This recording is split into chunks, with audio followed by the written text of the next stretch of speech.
여호수아 5장 1절로 9절까지의 말씀입니다.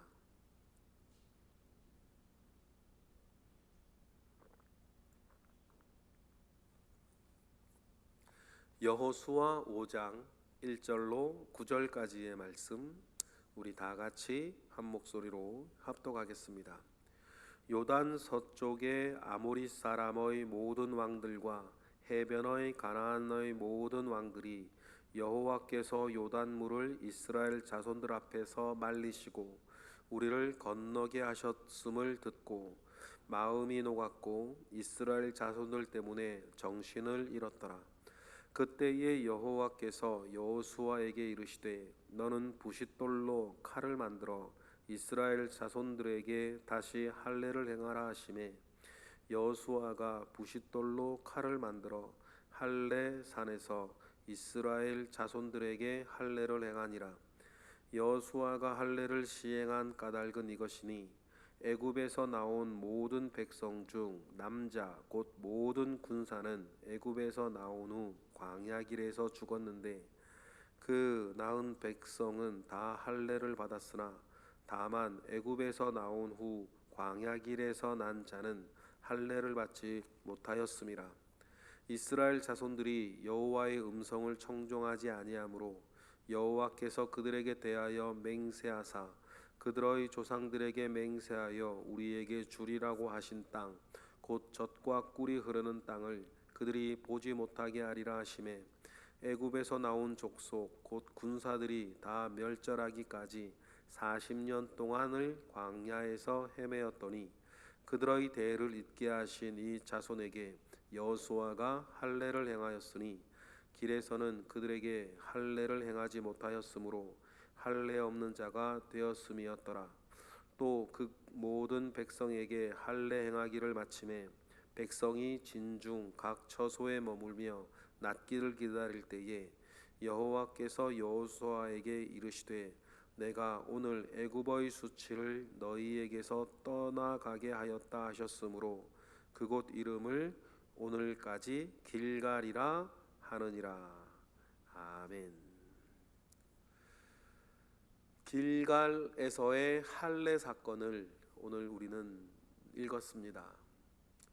하나님께서 하필 이러한 때에 왜 할례를 행하게 하셨고 그 할례가 의미하는 바가 무엇인지를 오늘 우리가 몇 가지 갈래에서 살펴보고 알아보면 우리가 신앙생활하면서 오늘 하루하루를 살면서 우리가 어떤 믿음 가운데에 살아가야 할지를 우리가 또 배울 수 있는 좋은 본문이 아닌가 생각을 합니다. 여러분, 먼저 우리가 이스라엘 백성들이 요단강을 건넜을 때에 그 가나안 땅에 있는 사람들의 반응이 1절처럼 나와 있습니다. 우리 1절을 먼저 시작하기 전에 읽어보겠습니다. 시작. 요단 서쪽의 아모리 사람의 모든 왕들과 해변의 가나안 사람의 모든 왕들이 여호와께서 요단물을 이스라엘 자손들 앞에서 말리시고 우리를 건너게 하셨음을 듣고 마음이 녹았고 이스라엘 자손들 때문에 정신을 잃었더라. 이렇게 되어 있습니다. 아마 이 말 그대로 되었을 것입니다. 40년입니다, 여러분. 물도 제대로 얻을 수 없고 물이 제대로 없으니 그 수많은 사람들이 먹을 양식도 제대로 얻을 수 없는 그 광야에서 여러분 무려 40년 동안 떠돌고 있는 신비한 민족에 대해서 가나안 사람들이 몰랐겠습니까? 여러분, 지금은 여러분 우리가 어디의 소식을 이렇게 들으려면 전화를 해보기도 하고 심지어는 국가적인 차원에서는 인공위성으로 다 들여다보기도 하고 우리는 지금 인터넷이나 이런 것들을 통해 소식을 다 알고 있어서 우크라이나에 지금 어떤 일이 있는지 TV를 통해서나 신문을 통해서나 얼마든지 볼 수 있지 않습니까? 그런데 옛날 사람들은 그런 소식을 어떻게 들었을까? 그들도 옆에 어떤 일들이 있는지 정치를 위해서나 군사를 위해서나 경제 생활을 위해서도 옆 나라나 다른 주변에 어떤 일들이 있는지 그들도 알아야 된단 말이에요. 그들이 아는 방법은 지금처럼 과학기술이 발전하지 않았을 때에는 한 가지밖에 없어요. 뭐요? 사람을 보내는 거예요. 그러니 여러분, 애굽에 요셉이 있을 때 그 형들이 왔을 때 뭐라 그래요? 너희들은 이 나라를 정탐하러 온 사람이다 라고 해서 그 누명을 씌워서 형들을 감옥에도 집어넣고 할 정도로 각 나라들은 말입니다, 주변 정세가 어떻게 흘러가고 있는지를 알기 위해서 거미줄처럼 서로 간에 사람을 쫙 풀어놓고 정보원들을 풀어놓고 정보를 다 수집하고 있단 말이에요. 그러니 가나안에 있는 사람들은 그들이 상대하는 큰 나라 애굽에 대해서도 가나안의 모든 족속들도 애굽에서 지금 어떤 일들이 있는지 자기 정보원들 다 풀어놓고 말입니다, 정보를 다 수집하고 있는데, 그러면 그러한 때에 애굽에서 10가지 재앙이 모세 때 일어나고 막 그런 일들이 막 일어나고 있다는 것을 가나안 사람들이 모르질 않아요. 그걸 다 알고 있는 거예요. 그런 일을 버려놓고 애굽을 나온 그 이상한 민족들이, 전에 말씀드렸나요? 한 끼 식사에 들어가는 식량이 1,500톤이 넘는데 그 아무것도 얻을 수 없는 광야에서 그들이 신비하게 살아가고 광야를 떠돌고 있는 그 수많은 200만의 사람들의 그 소문들이 가나안 땅에 전하여지지 않을 수가 없는 거죠. 아마 이스라엘 백성들이 전할 때 여러분, 애굽이든 가나안이든 그 주변에 많은 사람들이 그들을 지켜보고 그들의 동태를 각 나라 왕들에게 보내준 사람이 엄청나게 많았을 거예요.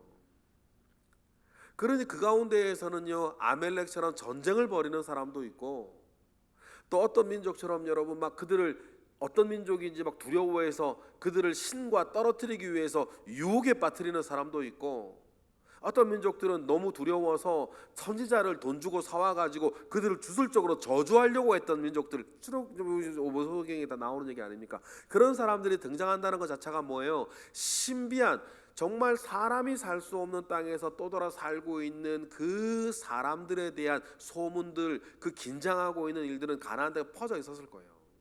그러니 라합 같은 사람이 그렇게 알고 있는 거고, 여기에서 나온 그 우리가 이스라엘 사람들을 히브리 민족 그런 얘기를 하는데, 이 히브리라고 하는 뜻이 뭐냐면 건너온 자들이란 뜻이에요. 그럼 우리가 생각할 수 있겠죠. 히브리라는 이름을 누가 붙였을까? 제가 보기에는요, 가나안 족속이 붙인 말이에요. 홍해를 건너온 자들, 요단강을 그렇게 건너온 자들. 그래서 가나안 사람들은 그들을 가리켜서 히브리인 부르기 시작한 게 우리 히브리 민족 중에 히브리 민족이요, 바울이 그렇게 말할 정도로 단어가 되었단 말이에요. 이스라엘은 고대 때에는 자기 스스로를 가리 히브리라고 말한 적이 없고, 하나님이 이스라엘을 가리 히브리라고 말한 적이 없어요. 그런데 그 근처에 살고 있는 사람들이 건너온 자들이다, 요단강을 건너온 자들이고 홍해를 건너온 자들이라 그래서 그 사람들을 가리켜서 히브리 사람들이라고 부르기 시작한 것이 히브리라는 사람이 다 단어가 되었을 정도였으니까, 그 신비하고 막 이상하고 두려워하는 사람들이 광야를 빙글빙글 돌고 있는데, 가나안 민족들 입장에서 생각해 봅시다. 그들이 사람이 도저히 요단강을 건널 수 없는 때, 이제는 헬몬산의 만년설이 녹아서 막 흘러내리는 그 봄에 사람이 도무지 건널 수 없는 그 강을, 마른 땅을 밟고 건너서 자기들이 살고 있는 땅으로 쑥 들어왔어요.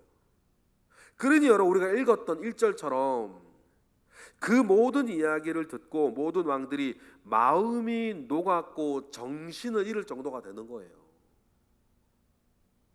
그리고는 2절에 그때에 하나님께서 다시 명령을 하는 게 있습니다. 2절 읽어보겠습니다. 시작. 그때에 여호와께서 여호수아에게 이르시되 너는 부싯돌로 칼을 만들어 이스라엘 자손들에게 다시 할례를 행하라 하시매. 그럼 그러한 때에 하나님은 이스라엘에게 할례를 행하라 다시 명령하셨어요. 그럼 그때는 어떤 때를 말하는 것일까? 인간적으로 생각하면 말입니다, 그렇게 마음이 높고 정신을 잃어버리고 있는 이때에 빨리 전쟁, 인간적으로 생각하면 빨리 그들이 정신 못 차리고 있을 때에 빨리 전쟁을 치루어서 그들을 점령해야 될 그때에, 또 두 번째, 그러면 그 모든 사람들이 지켜보고 있는 그때 요단강 동편에서 만약에 사람이 건너지 못하는 요단강 동편에서 할례를 행하면 그나마 안전할 텐데 어떻게 건너와서 그들의 앞마당에서 언제 그들이 또 긴장해서 쳐들어올지 모르는 그때에 할례를 행하라고요. 그리고 세 번째 의미, 이스라엘 백성들이 이제 요단강을 건너서 이제 비로소 하나님의 전쟁을 시작해야 할 그 직전의 그때에 하나님께서 명하신 게 뭡니까? 할례를 행하라. 여러분, 지금처럼 약이 있는 것도 아니고 마취제가 있는 것도 아니고 할례를 행하려고 하면요, 여러분, 한 달 이상 남자들은 아무것도 못할 거예요. 그런 급박하게 돌아가는 그때에 하나님께서 다시 할례를 명하게 하셨다. 왜 다시라고 했을까? 이유가 나와 있죠. 그래서 여호수아가 부싯돌로 칼을 만들어서 할례를 다시 행하는데, 다시 할례를 행해야 되는 이유가 뭡니까? 4절 5절이에요. 우리 4절 5절 읽어보겠습니다. 시작. 여호수아가 할례를 시행한 까닭은 이것이니 애굽에서 나온 모든 백성 중 남자 곧 모든 군사는 애굽에서 나온 후 광야 길에서 죽었는데 그 나온 백성은 다 할례를 받았었으나 다만 애굽에서 나온 후 광야 길에서 난 자들은 할례를 받지 못하였기 때문이었어요. 지난 40년 동안 돌면서 애굽을 나와서는 여러분 할례를 다 받았었는데 5절에 보니까 길을 걷는 중에는 그들은 할례를 행할 수가 없었죠. 돌아다녀야 되니까.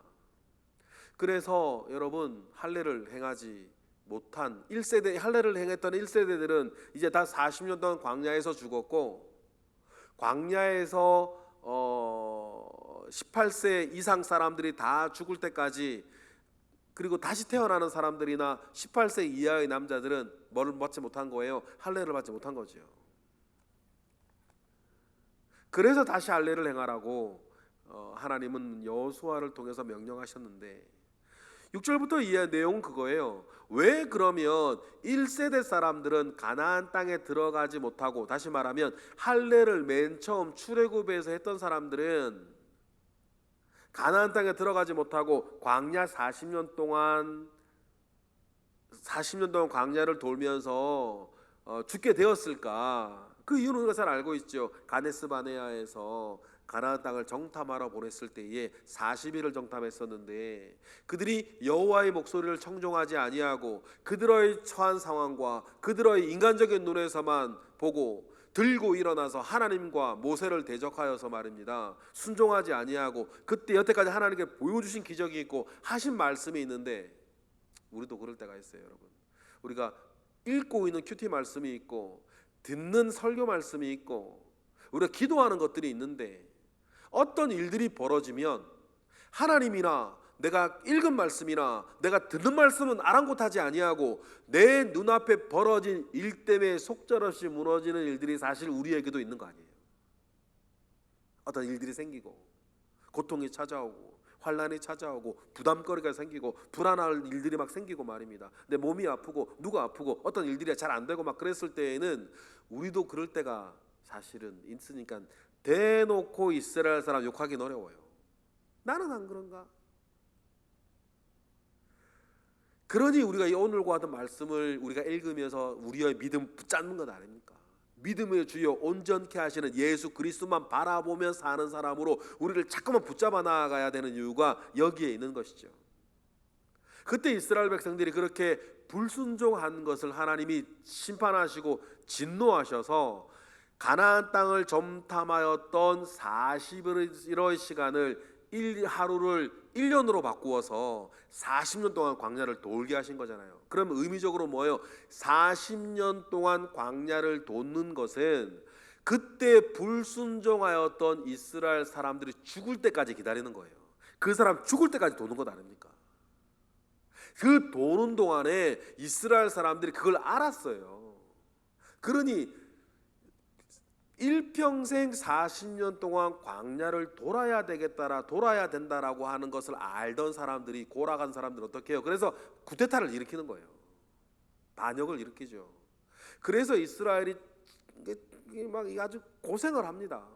그러나 하나님께서 역사하셔서 그 모세를 보호하셔서 이스라엘은 할 수 없이 40년을 광야를 돌게 되죠. 그리고 40년을 다 돌고 여호수아서가 이제 시작이 됐는데, 그래놓고 보니까 뭐예요? 출애굽을 맨 처음에 했던 할례를 받았던 1세들은 다 죽은 거예요. 이제 새로운 2세대들은 할례를 받지 않은 겁니다. 그래서 하나님께서는 여호수아를 통해서 내 백성이, 이제 죽었던 1세대들의 뒤를 이어야 될 사람들이 할례를 받지 못했으니까 7절처럼 말씀하시는 거죠. 우리 7절 읽어보겠습니다. 시작. 그들의 대를 잇게 하신 이 자손에게 여호수아가 할례를 행하였으니 길에서는 그들에게 할례를 행하지 못하였으므로 할례 없는 자가 되었기 때문이다. 그래서 할례를 행하게 하십니다.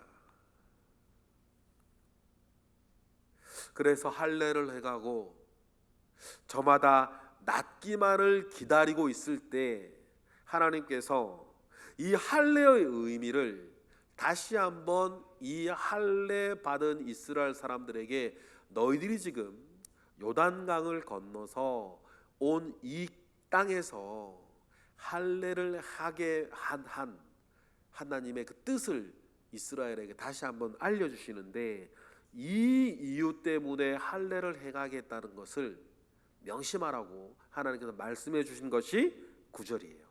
9절 우리 읽어볼까요? 다 같이 시작. 여호와께서 여호수아에게 이르시되 내가 오늘 애굽의 수치를 너희에게서 떠나가게 하였다 하셨으므로 그곳 이름을 오늘까지 길갈이라 하느니라. 길갈이라고 하는 땅의 지명이 원래부터 있었던 것이 아닙니다. 이때부터 생겼어요.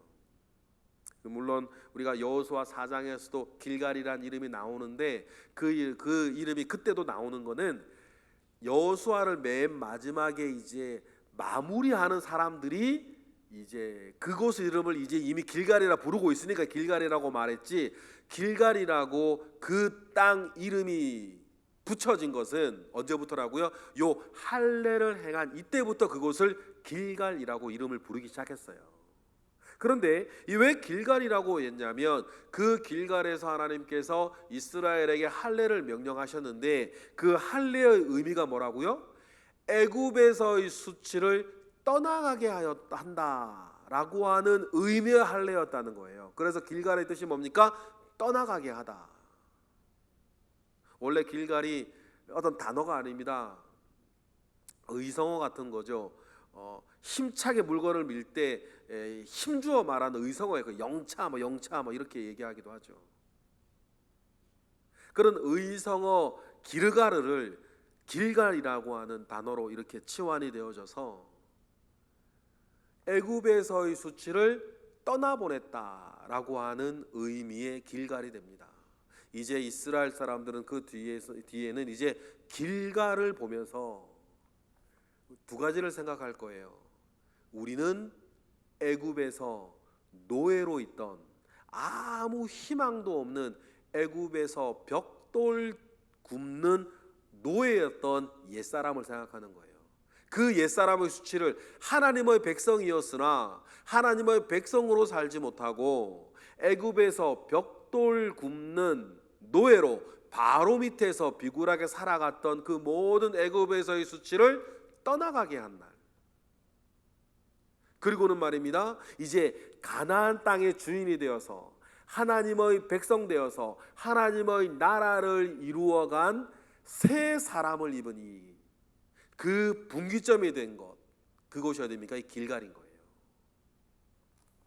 그러니 이 길갈은 옛사람과 옛사람의 습관을 떠나보내고 이제는 새 것이 되어서 새 사람으로서 새 생활을 살게 산다라고 하는 그 분기점이 되어지는 이 할례를 행하였던 이 장소 길갈과 어제 본문에서 세워진 12개의 비석을 보면서 우리가 누구고 어떻게 살아야 하며 어떻게 이 땅에 들어온 이 세민족이 되었는지를 이스라엘 사람들로 하여금 기념하게 하는 그 장소가 되고 그 기념하게 하는 할례가 되었던 것입니다.